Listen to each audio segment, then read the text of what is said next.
네, 여야 간 이견이 컸던 노란봉투법과 방송 3법이 야당 주도로 국회 본회의를 통과했습니다. 당초 국민의힘은 필리버스터 법안 통과를 제지하려고 했지만 민주당의 이동관 방송통신위원장 탄핵 표결을 막기 위해서 필리버스터를 전격 철회했습니다. 오늘 관련 내용 국민의힘 윤희석 대변인, 더불어민주당 한민수 대변인과 자세하게 짚어보겠습니다. 어서 오시죠. 네, 두 분 어서 오십시오. 예. 자, 말씀을 드린 대로 노란봉투법, 방송 3법, 국민의힘 의원들이 퇴장한 가운데 야당 주도로 국회를 통과했습니다. 일단 양측의 입장부터 저희가 들어보죠. 예. 일단 이 법들이 뭐 통과되라고 예상은 됐었죠. 그동안 이제 수적으로 민주당에서 밀어붙인다는 얘기를 했었으니까 이제 아쉬운 것은 이 노란봉투법 같은 경우에는 소위 말해서 파업을 시도하고 파업을 하면서 뭔가 불법적인 행위를 했을 경우에 사용자 측에서 기업 측에서 그 행위를 한 가해자 측 노조원에 대해서 제대로 배상이라든지 이 책임을 물을 수 없다는 것입니다. 그렇기 때문에 이렇게 되면은 불법 파업을 조장할 수 있다는 우려가 꾸준히 지적되어 왔음에도 불구하고 이것을 처리했다 이런 아쉬움이 있고요. 방송 3법 같은 경우에는 방송사의 어떤 임원, 사장을 선정하는 과정을 조금 더 사람을 많이 해서 좀 균형 있게 하자 이런 의도긴 한데 지금 구성을 보면은 뭐 학계라든지 어떤 뭐 시민사회단체라든지 이런 분들이 더 들어가게 한다. 결국 이제 민주당이 굉장히 유리한 구조를 만든다는 건데 거기까지 인용을 한다 하더라도 왜 그럼 민주당이 여당일 때는 이러한 법안을 통과시키지 않았었느냐. 지금 21대 국회가 문재인 정부 시절하고 겹치잖아요. 왜 그때는 안 하다가 이제 하느냐. 여기에 대해서는 분명한 답을 들어야 하겠는데 일단 법은 통과됐으니까 한번 들어보겠습니다. 저도. 예. 분명한 답을 들어야겠다라고 이야기를 하셨는데요. 일단 그 노란봉투법, 노조법 2, 3조를 이제 개정한 건데요. 노동계에서도 많은 요구를 해왔고 우리 노동자들의 삶을 좀 업그레이드 시키는 좋은 법이라고 생각을 합니다. 얼마 전에 국제노총에서 우리 한국 정부가 이걸 거부하면은 ILO 협약을 비준한 한국 정부의 약속을 어기는 것이다. 이렇게까지 강도 높게 비판을 했습니다. 2014년부터 논의된 법이죠. 그때 쌍용차 해고 노동자들에 대해서 사측에서 47억 원이라는 어마어마한 손배를 제기했는데 이렇게 과도한 손배를 하지 말자. 그런 법안과 원청의 책임과 역할, 권한 범위를 정확하게 하는 거기 때문에 지금 정부나 기업에서 우려하는 일들은 저는 기우라고 봅니다.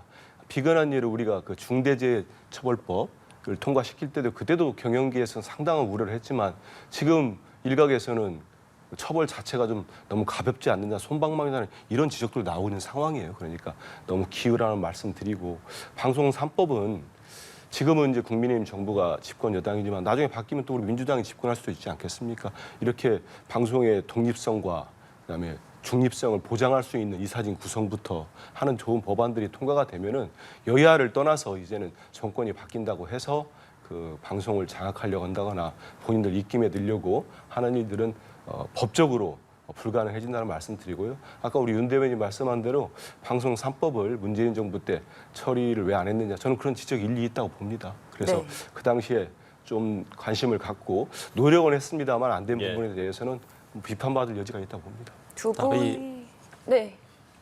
그 부분은 답이 되셨습니까? 아니죠. 제가 볼 때는 그때 이미 방송 자학을 했잖아요. 방송 자학을 하는 과정이 있었기 때문에 법 개정하는 거하고는 전혀 논리가 안 맞으니까 안 했던 거고 지금 야당이 된 입장에서는 그런 식으로 법 개정을 해서 방송을 야당에서 장악하려는 그런 음모라고 저는 생각합니다.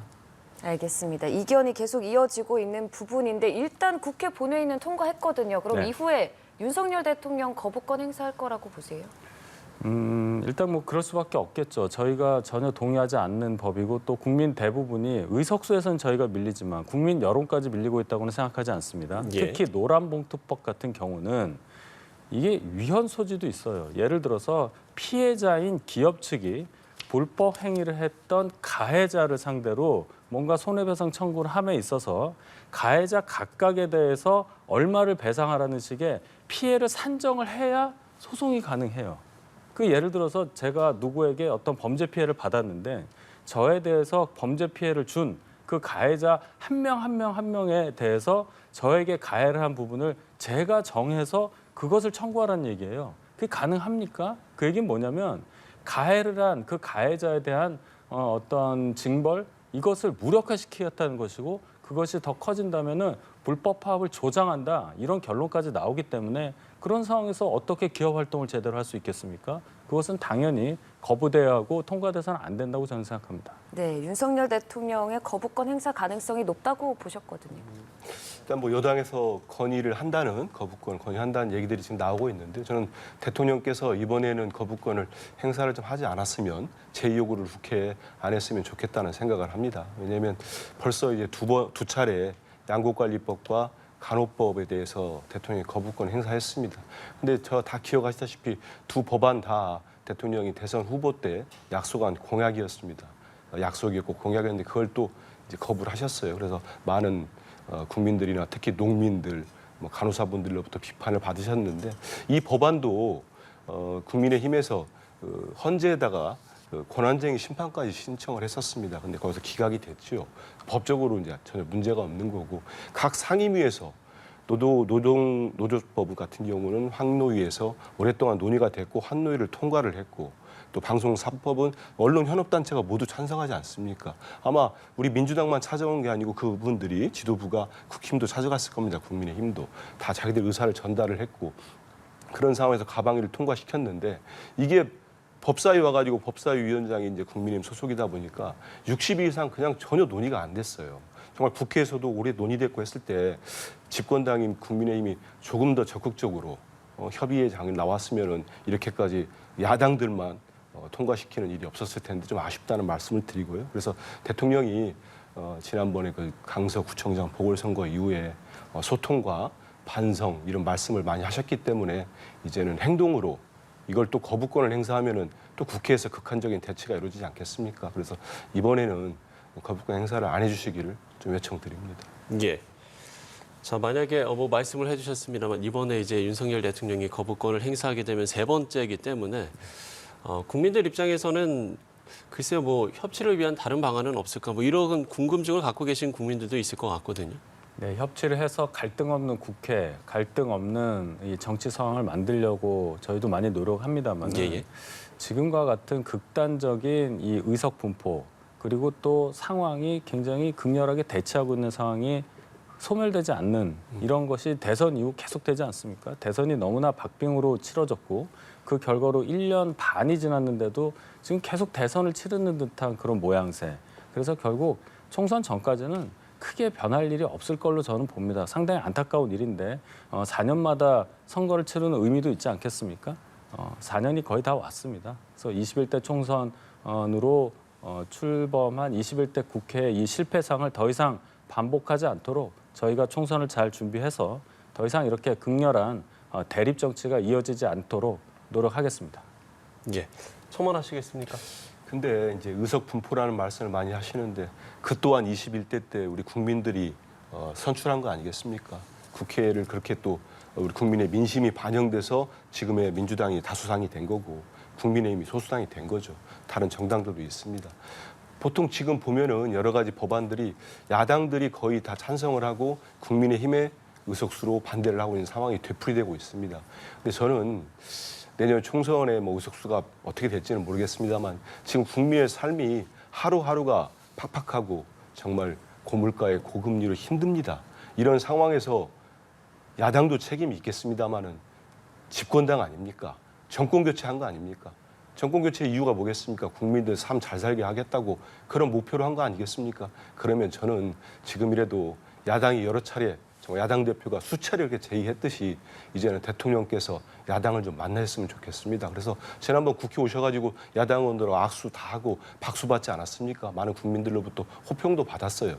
그럼 이제는 실제로 행동으로 정책으로 좀 옮겨가서 여야정 협의체도 만들고 문재인 정부 때도 제안하고 만나기도 했었습니다. 나중에 물론 잘 안 된 부분도 있습니다만 그래서 대통령이 총선까지는 아직 또 5개월 넘게 남았습니다. 그러면 결과가 또 그대로 상황이 유지된다고 하면 그 다음에도 얘기 안 할 겁니까? 저 그건 아니라고 봅니다. 국정에 있어서는 여야가 없기 때문에 힘을 합치는 모습, 정말 대화를 하고 이거는 집권 세력인 대통령과 여당이 먼저 손을 내밀어야 된다 이런 생각합니다. 네, 일단 노란봉투법, 방송 3법 등의 관련 법안이 민주당 주도로 국회 통과한 상황입니다. 사실 원래는 국민의힘이 좀 필리버스터로 막지 않을까 이런 얘기가 있었는데 철회를 했단 말이죠. 그 배경은 뭐라고 봐야 될까요? 그 또 민주당이 한번 또 폭주를 하지 않았습니까? 이동관 방통위원장하고 검사 2명에 대한 탄핵안을 오후에 갑자기 국회에 보고를 했단 네. 말이죠.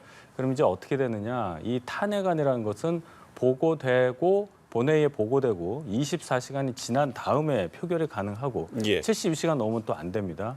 그 48시간 동안의 여유가 있는데 오늘이 본회의 마지막 본회의 날이에요. 그냥 오늘 끝나는 네. 건데 저희가 만약에 필리버스터를 한다. 그래서 24시간이 넘어간다. 탄핵안이 보고가 된 지 24시간 넘어간 시점이 딱 되면 민주당에서 5분의 3 의석을 동원하여 필리버스터를 강제 종료할 수가 있어요. 그렇게 되면은 탄핵안 처리가 가능한 상황이 되는 거예요. 이렇게 되니까 저희 입장에서는 필리버스터는 소수당이 국회에서 의사표시를 할 수 있는 정당한 방법이니까 정당하게 저희의 권리를 행사할 수 있도록 제발 탄핵안은 이번 본회의에는 올리지 말아달라는 얘기까지 했는데 결국 민주당이 또 했어요. 방금 전에 의석은 21대 국회, 21대 총선 때 국민의 의사에 따라서 분포된 것이니까 거기에 대해서 책임을 지고 그대로 가야 된다는 뜻으로 아까 말씀하셨는데 그러면 그 이후에 치러진 20대 대선 또한 민의를 받들어서 정권이 교체된 거예요. 그럼 민주당은 21대 총선, 지난 2018년에 2020년에 민심을 그대로 받아서 지금까지 폭주를 하고 있고 2022년에 저희가 선거를 통해서 정권 교체한 저희 당 입장에서는 2020년과 2020년 사이에서 갈팡질팡할 수밖에 없는 거예요. 제 얘기는 뭐냐면은 이러한 상황까지 계속 몰고 갈 수 있도록 민주당이 너무나 의석수를 무기 삼아서 과도하게 정쟁으로 몰고 간다는 거예요.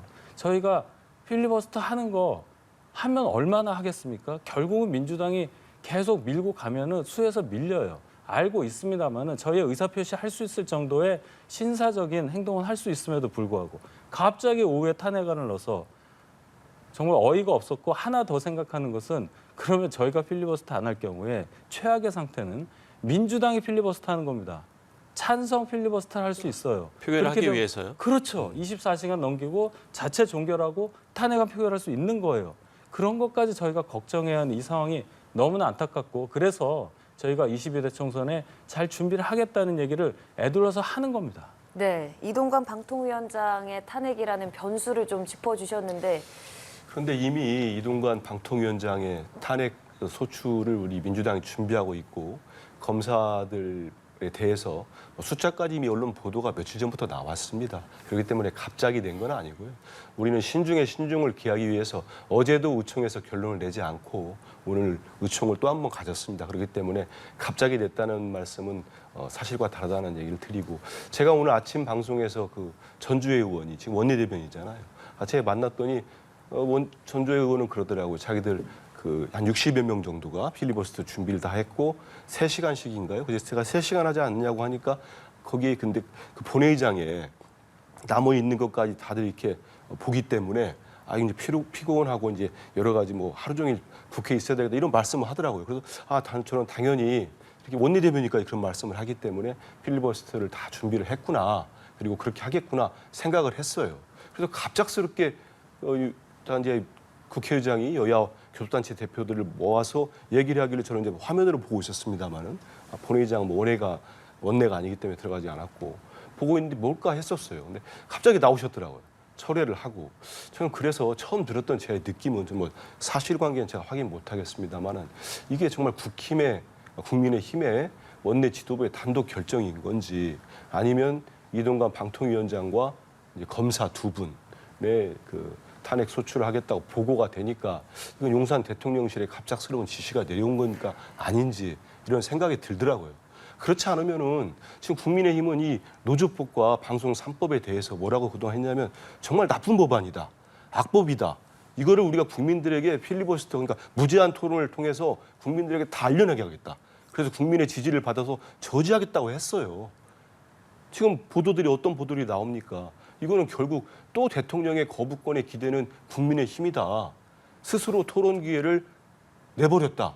이런 비판적인 보도들이 지금 나오고 있더라고요. 그래서 저는 글쎄요, 뭐 그것도 국민의힘에 우리 민주당이 뭐 허를 찔리는 전략이었는지 모르겠습니다만은 본인들이 그렇게까지 얘기한 거를 갑작스럽게 처리하면서 이거를 뭐 필리버스터 무리한 토론도 처리하고 이거를 통과시키지 못하게 하려고 전략을 내놓은 것 같은데 저는 뭐 정당한 것 같지는 않습니다. 그동안 주장과 배치된다. 필리버스터 철회 그 과정이 어떻게 이루어진 것이냐 이런 질문을 좀 던져주신 것 같거든요. 지금 말씀하신 거 들으면은 얼마나 논리적이지 않다는 걸 알 수 있잖아요. 지금 갑자기 오후에 낸 게 신중에 신중을 거듭해서 냈다고 하지만 저희가 다 예상하던 수였어요. 민주당이 그렇게 하면 저희가 필리버스터 못하고 법안 통과 금방 된다는 것을 알았고 저희 입장에서 이러지도 저러지도 못할 거라는 걸 민주당이 모를 리가 없습니다. 그리고 저희가 필리버스터를 하면 그 법안 통과가 안 된다? 그러지 않아요. 지금 저희가 정당한 권리 행사를 안 했다고 역으로 얘기를 하시는데요. 듣는 제 입장에서는 웃을 수밖에 없고 민주당의 의도가 너무 잘 나오는 말씀을 하셨기 때문에 듣는 시청자들께서 잘 판단하시라고 봅니다. 예, 알겠습니다. 어찌됐든 뭐 말씀을 해주신 대로 이 탄핵안이 72시간 내에 표결이 이루어지지 않으면 폐기가 되는데 글쎄요. 그럼 앞으로 뭐 민주당에서 이 탄핵안을 뭐 내일 뭐 처리할 수도 있다 뭐 이런 이야기도 나오고 있던데요.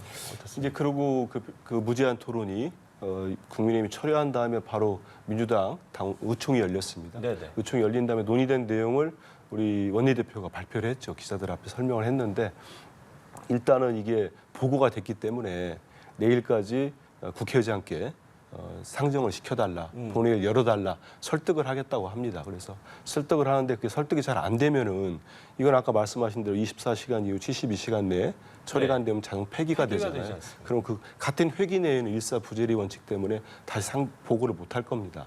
발의를. 그렇기 때문에 그 내일 오후 한 그 시간 6시라고 말씀을 하는 것 같던데 그 전에 설득이 안 될 경우에는 우리가 철회를 할 수 있다고 합니다. 그게 발의한 의원의 2분의 1이 동의를 하면 철회를 하면은 그게 이제 철회하고 다시 같은 회기 내에 또 낼 수 있다고 합니다.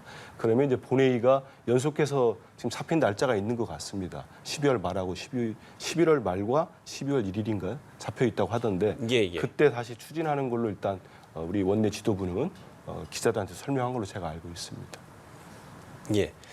자, 민주당에서 뭐 이런 좀 어떤 뭐 대응이라고 해야 될까요? 이런 거를 이야기를 해주셨는데요. 이에 대한 또 국민의힘의 생각도 있는 겁니까? 그러니까 민주당은 지속적으로 탄핵안을 할 거예요. 그럼 이제 최소한 본회의 회기가 48시간은 돼야 되지 않겠습니까? 이틀은 돼야 될 텐데 제가 보니까 본회의 지금 잡혀 있는 것이 여야가 합의된 게 11월 23일하고 11월 30날, 12월 1일, 12월 8일 이렇게 4번이 있는데 11월 30날 만약에 보고를 다시 한다면 12월 1일까지 본회의가 지속되니까 산술적으로 그냥 따져보면 12월 1일에 강제적으로 뭐 탄핵안 통과시킬 수 있겠죠. 그럼 헌재만 바빠질 겁니다. 네, 일단 민주당은 이동관 방송통신위원장 탄핵안 처리하겠다라는 입장이고요.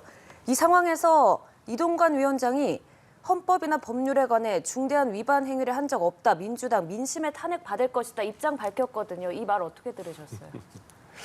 지금은 이동관 방통위원장이 장관급 공직자 아닙니까? 저렇게 선동하는 듯한 말씀하시는 거 바람직하지 않습니다. 저렇게 위험하신 사고를 갖고 있기 때문에 정말 청문회 동안에 우리가 동의하지 못하고 지적을 많이 했던 거죠. 일단 이동관 위원장은 헌법 21조를 위반한 걸로 보입니다. 헌법 21조는 언론 집회 자유 보장과 언론 검열 이걸 허가해서는 안 된다 돼 있습니다. 그리고 또 방통위법 18조 보면은 방송의미를 독립적으로 운영해야 된다고 하고 있습니다. 근데 지금까지 뭘 해왔습니까?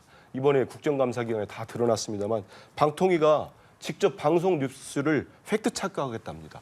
이거는 사실상 검열을 하는 거예요. 헌법을 위반하는 겁니다. 그리고 5인 체제의 합의제로 돼 있는데 2인으로 운영을 해왔습니다. 이건 방통위법 위반이고요. 그리고 그 태스크포스를 만들어가지고 방송 통해 좀 전에 말씀드린 대로 방심위에다가 지시까지 내렸습니다. 지침을 내렸어요. 이거는 국회 내에서도 전부 다 위반된다. 우리 가방위원들 전체가 위반된다고 봤고 여기에 대해서 낸 거기 때문에 이동관 위원장께서는 아직은 뭐 이제 탄핵 소추만 돼 있는 상태이지만 발의만 돼 있는 상태입니다만은 저렇게까지 또 제1야당에 대해서 민심의 탄핵을 받을 거라 이렇게 정치적 발언을 하지 마시고 본인의 지금까지 여러 가지 논란, 그다음에 개인적 비리 의혹은 차치하더라고요. 직무상에 벌어진 이런 논란들에 대해서는 좀 자숙하고 이런 재개에 대해서는 그렇게 하는 게 좋지 않겠나는 생각이 듭니다. 네, 이동관 위원장 헌법 21조 위반했다 이렇게까지 좀 구체적으로 짚어주셨는데 같은 생각이세요? 전혀 같은 생각이 아니죠. 자, 지난번 이상민 행안부 장관 탄핵 당시에도 민주당이 굉장히 당당하게 탄핵안을 통과를 시켰어요. 근데 결과가 어땠습니까? 9대 0입니다. 9대 0. 헌법재판소에서 단 한 분의 헌법재판관도 이상민 행안부 장관에 대한 탄핵에 대해서 찬성하지 않았습니다. 거기에 대해서 민주당은 과연 무슨 답변을 했던가 기억이 없습니다. 민주당이 지금 한민수 대변인께서는 정치적인 발언을 하고 있다 이렇게 얘기하는데 이동관 방통위원장이요. 지금 민주당이 추구하는 게 법률과 헌법과 법률을 직무행위를 함에 있어서 위반했느냐 이게 아니라 정치적 탄핵을 하고 있잖아요. 탄핵으로 몰아서 정권을 자꾸만 궁지에 몰아넣는 헌재를 자꾸 괴롭히는 그래서 결과가 만약에 또 탄핵이 9대 0으로 기각이 된다면 뭐 어떤 식으로 나오든 저는 기각되리라고 확신을 하는데 네. 그때 뭐라고 답을 하실지 굉장히 궁금합니다. 물론 답을 안 하시리라고 보는데 이 이동관 방통위원장 외에도 검사 2명에 대해서도 탄핵을 했어요. 지난번에도 평검사한테도 또 한 번 했고요. 탄핵안이 지금 들어가 있는데 이것도 굉장히 제가 볼 때는 악의적이라고 봐요. 고발 사주 의혹에 관련된 검사 그리고 지금 이재명 대표의 그 쌍방울 대북 송금 관련한 수사를 지휘하고 있는 검사에 대해서 탄핵을 지금 발의하려고 한단 말이죠. 얼마나 정치적입니까? 정치를 사법을 정치에 끌고 들어와서 정치권에서 해결하지 않고 사법의 힘을 빌어서 이것을 해결하려고 하려는 이러한 시도에 대해서 분명히 국민들께서 판단을 내리실 거라고 저는 확신합니다. 예. 두 검사의 탄핵안에 대한 이야기도 잠시 해주셨으니까요. 이 부분에 대한 첨언을 좀 듣고 저희가 다음 주제로 넘어가도록 하죠. 예.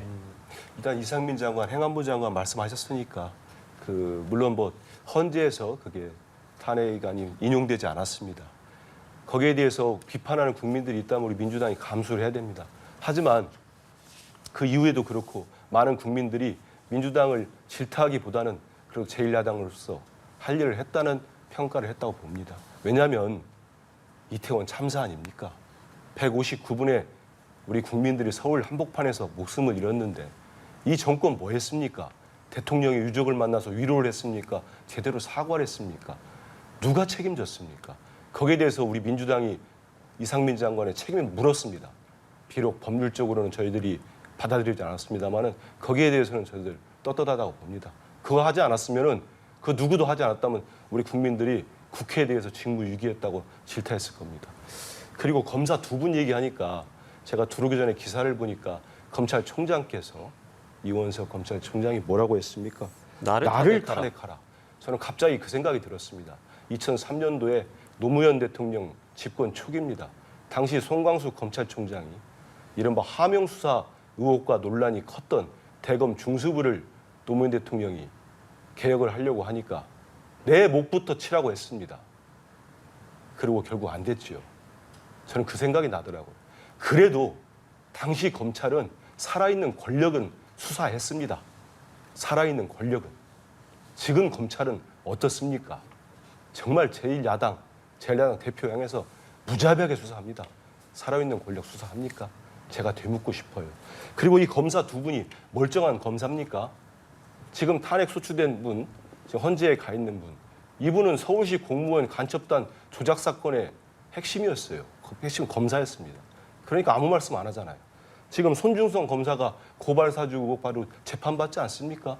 그리고 또 한 분 누굽니까? 이정석 검사. 본인도 인정한 유장 전입뿐만 아니고 청탁금지법 온갖 지금 논란과 의혹이 쏟아지고 있습니다. 왜 대한민국에서 검찰은 치외법관이어야 됩니까? 검사들 이렇게 탄핵 소추 발의됐다고 검찰총장이 이렇게 하는 게 맞습니까? 제대로 수사하면서 얘기하십시오. 이런 말씀 드리고 싶습니다. 예. 조금 길게 얘기해 주셔서요. 반론을 좀 들어봐야 될 것 같습니다. 예를 들어서 이정섭 수원지검 2차장이 이재명 대표 관련한 수사를 안 했으면은 그 뒤를 그렇게 캐서 탄핵까지 갔겠어요? 검사를 탄핵하는 건 지금 우리 헌정한 지가 70년이 지났는데 처음이지 않습니까? 왜 이 민주당 의해서만 21대 국회 민주당에 의해서만 검사가 3번째 지금 탄핵을 맞으려고 하느냐 이 상황을 봐야 되죠. 이상민 행안부 장관의 이태원 참사 관련해서 책임을 묻는다. 야당이 할 수 있는 일입니다. 제가 지적하는 것은 그 책임 묻는 방법이 왜 탄핵이어야 하는 거예요. 왜 탄핵만 주장을 하는 거냐는 겁니다. 탄핵이라는 것이 이렇게 일반화될 일이 절대 아님에도 우리가 불행하게 대통령을 탄핵으로 한번 잃고 그다음에 너무 일반화되는 과정을 통해서 탄핵이 마치 어떠한 강렬한 정치적인 항의 수단의 전범인 것처럼 그 어떤 기본이 되는 것처럼 되고 있는 것에 대해서 굉장히 경계해야 된다고 저는 생각하고 국민들께서 그럼 민주당에 그래도 탄핵 소추라도 했으니까 결과에 관계없이 박수를 보내준다? 저는 그렇게 생각하지 않습니다. 2020년도의 민심을 가지고 2023년을 살고 있는 민주당에 대해서 저희가 대단히 드릴 말씀은 많지만 국민들께서 2024년에 그 2020년의 민심에 대해서 다시 한번 판단을 내리실 것이다. 저는 여기까지만 얘기하겠습니다. 예. 잠깐만 간단하게 미안합니다. 한 말씀을 드릴게요. 왜냐하면 이정섭 수원지검 차장검사가 이재명 대표 수사를 전담하는 팀장이니까 했다. 저 이거 정말 달라요. 팩트가 다르니까 제가 바로잡기 위해서. 이분이 수원지검 차장검사 간 지가 올해 9월입니다. 2달도 안 됐어요. 수사를 맡은 지가 2달도 안 됐는데 수사하기 때문에 탄핵한다는 말이 성립이 됩니까? 그 전에는 서울중앙지검에 공정거래부 부장검사였습니다. 그리고 이상민 장관은 왜 요구를 안 했습니까? 대통령께 저희들이 책임 물어달라고 요구하고 해임 건의안 냈습니다. 대통령이 듣는 신용도 안 하셨어요. 이 말씀 드립니다. 제가 그러면 이 얘기 안 하려고 네. 했는데 저도 좀 해야 짧게만 되겠어요. 듣고 아니 제가 왜 마무리 짧게 짓도록 합니까? 너무 길게 하셨는데 예. 검찰이 왜 제1야당 대표만 자꾸 하느냐 수사를 하고 살아있는 권력에 대해서 지금 이 검찰은 수사를 하지 않는다는 말씀하셨는데 제가 참 이 말씀드리기가 좀 명구스럽습니다만은 그러한 사법적인 의혹을 너무 많이 받고 있는 분을 대표로 선택한 것이 민주당이에요. 검찰은 공무원입니다, 기본적으로.